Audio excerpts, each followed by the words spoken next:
কত টাকা ত্রাণের উঠানো হয়েছিল, তার মধ্যে আমরা এটা একদম অডিট করে ইন্টারন্যাশনাল একটা ফার্মের মাধ্যমে অডিট করে এটা রিপোর্ট জমা দেওয়া হয়েছে।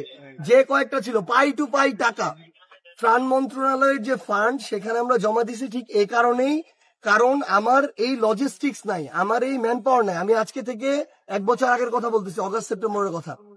লজিস্টিক্স নাই, ম্যান পাওয়ার নাই।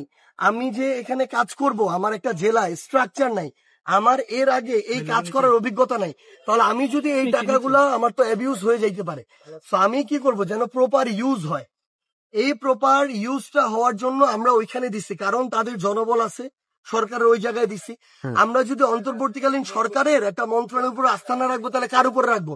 এটা তো আওয়ামী লীগের মন্ত্রণালয় না, এটা ডক্টর ইউনূসের অভ্যুত্থান পরবর্তী সরকারের মন্ত্রণালয়। তো আমরা সেখানে দিচ্ছি যেন এটার প্রপার ইউজ হয়। তার জনবল আছে, তার অফিস আছে, তার ইনফ্রাস্ট্রাকচার আছে, তার চেইন অফ কমান্ড আছে।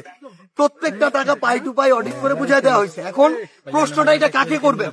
এই প্রশ্ন করবেন ত্রাণ ও দুর্যোগ মন্ত্রণালয়ের যে উপদেষ্টা, তাকে, যে আপনাদেরকে যে অভ্যুত্থান পরবর্তী যে ছাত্ররা যারা নেতৃত্ব দিয়ে আন্দোলন করছে, তারা যে আপনাকে অভ্যুত্থানের 9 কোটি টাকা বা সামথিং টাকা বুঝাই দিছে পাই টু পাই, এটা আপনি ফেনীর জন্য কয় টাকা খরচ করছেন, কয় টাকা করেন না, এটা হিসাব দেন।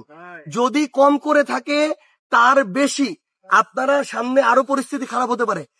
এইটার জন্য লজিস্টিক সাপোর্ট যা যা তৈরি করা দরকার, এটা আপনারা আপনাদের জায়গা থেকে বুঝে নিবেন।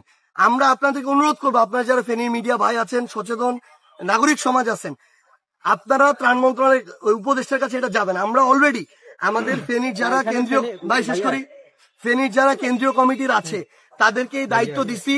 তারা আগামী 1 সপ্তাহের মধ্যে ত্রাণ ও দুর্যোগ মন্ত্রণালয়ের যিনি উপদেষ্টা, তার সাথে কথা বলে এই খবর নিবেন যে এই টাকা খরচ করা হয়েছে কিনা, যদি না হয় কেন হয় নাই, যদি এর বেশি হয় তাহলে সেই খরচের ডিটেলসটা যেন ফেনীর মানুষের কাছে উপস্থাপন করা হয়। কোন প্রশ্ন কাকে কখন কোথায় করতে হবে, এটা আপনাদের বুঝতে হবে।